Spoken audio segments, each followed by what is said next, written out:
Hai semua, lagi heboh tuh cerita menantu versus mertua. Tapi aku gak ngikutin ceritanya sih guys. Cuman beritanya tuh sering muncul di beranda dan aku jadi ingat sebuah film yang mengisahkan tentang pria jelek yang diludahi artis. Lalu akhirnya mencoba glow up untuk malas dendam. Dan akhirnya pria itu berhasil, bahkan sempat Ewita dengan 3 gadis penyanyi dangdut cantik plus bonus mama mertuanya.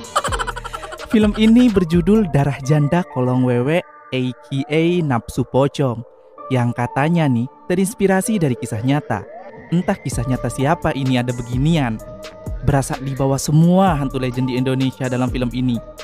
Film ini dirilis pada tahun 2010 dan disutradarai oleh Mama Hit Lugidoni.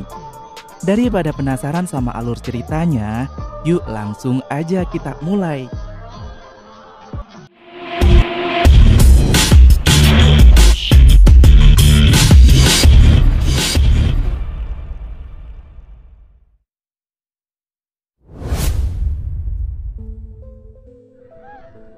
Adegan diawali oleh seorang wanita yang lari-lari. Entah dikejar siapa tuh cewek. Tiba-tiba muncullah sosok wanita berlumuran darah yang menghadangnya. Wanita itu teriak dan kita langsung beralih ke scene di mana ada sekumpulan anak kampung yang sedang bermain petak umpet malam-malam. Lah, wanita yang tadi itu gimana ceritanya? Salah satu anak laki-laki yang tonggos bernama Gono kebagian untuk menjaga dan menyuruh semua teman-temannya untuk bersembunyi yang jauh. Lalu saat akan mencari teman-temannya, Gono ini mulai merinding guys. Tapi dia tetap memberanikan diri mencari teman-temannya. Kemudian salah satu anak yang bernama Lela tiba-tiba menghilang karena diculik kolong wewe. Dan ternyata itu hanyalah mimpi buruk masa kecil Gono yang terus menghantuinya. Tiba-tiba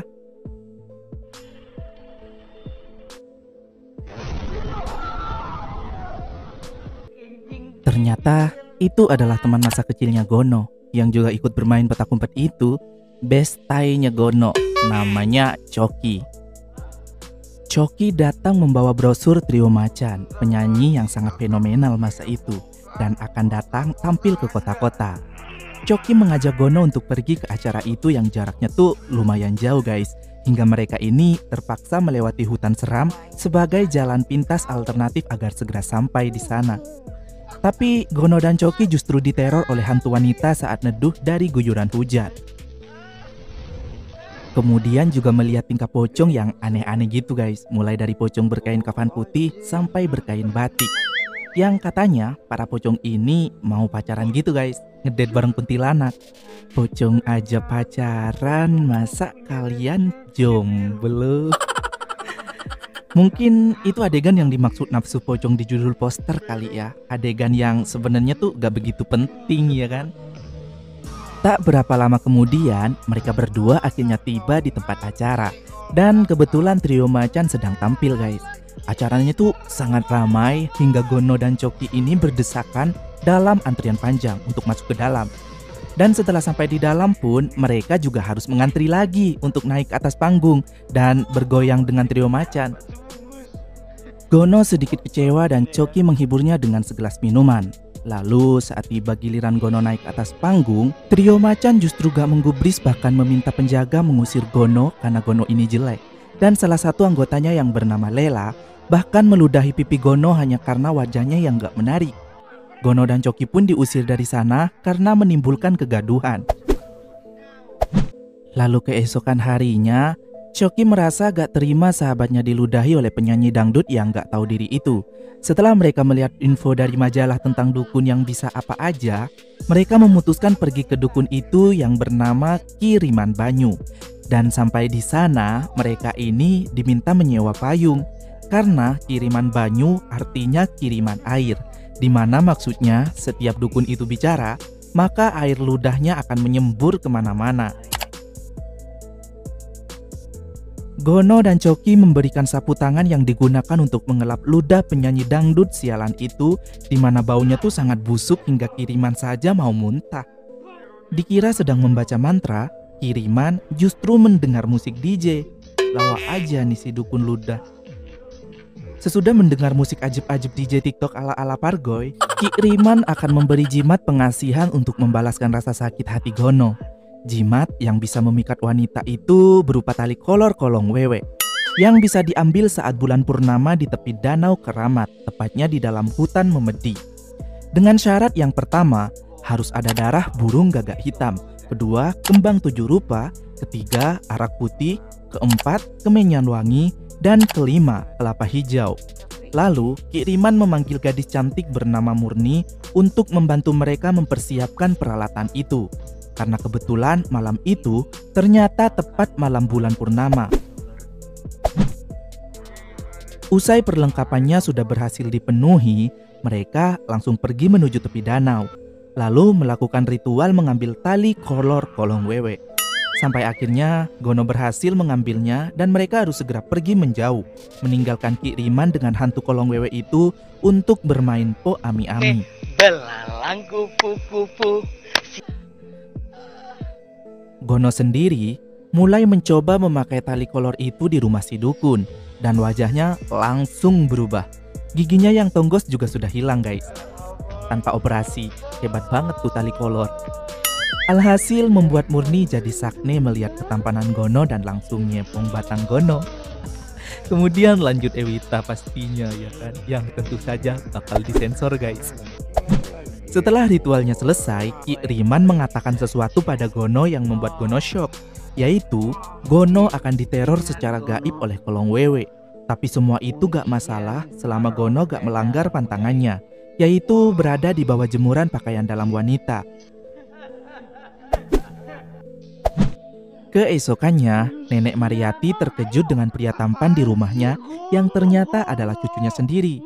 Gono mengatakan kalau dirinya baru saja melakukan operasi gigi. Dan malam harinya, Gono berhasil menggoyang dan membuat trio macan tergoda di atas panggung.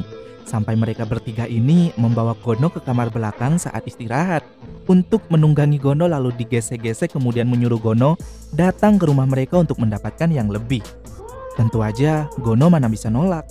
Meski terus mendapat teror gaib, Gono gak peduli, yang penting kebutuhan batangnya terpenuhi. Malam-malam berikutnya, datanglah Gono ke rumah trio macan. Gono dipersilahkan masuk oleh Oma Susi, ibu manajernya trio macan. Sementara Coki disuruh nunggu di luar dan bermain catur dengan penjaga, karena dia jelek jadi dia gak boleh masuk. Gono mulai menggoyang pantatnya maju mundur cerot sama ketiga personil trio macan secara bergantian. Bahkan calon mama mertuanya juga ikut nafsu tuh ngeliat si Gono dan membawa ke kamarnya untuk digoyang genjot-genjotan. Padahal Gono udah lemas karena udah 3 kali cerot guys. Udah mama-mama BDSM pula ini ibu manajer. Sementara itu si Coki justru ditusbol sama penjaga saat nunggu di luar. Mereka berdua pun pulang dalam keadaan lemas. Kalau Gono lemas karena sudah 4 kali cerot, lain halnya dengan si Coki yang pantatnya jebol. Keesokannya, mereka melakukan senam dengkul lemas dan Coki meminta bantuan Gono agar bisa masuk ke dalam rumah dan melakukan Ewita juga. Gono lalu membuat rencana untuk membawa Coki masuk ke dalam rumah trio macan. Gono berkata pada trio macan jika dirinya gak bisa melayani mereka semua bersamaan. Jadi Gono akan membawa Coki sebagai juri untuk mengetes goyangan siapa yang paling hot. Nanti pemenangnya akan mendapatkan Gono sepenuhnya malam itu. Dan adegan berikut ini adalah kesukaan para lelaki. Seandainya gak disensor, pasti penonton pada cerot di bioskop masa itu.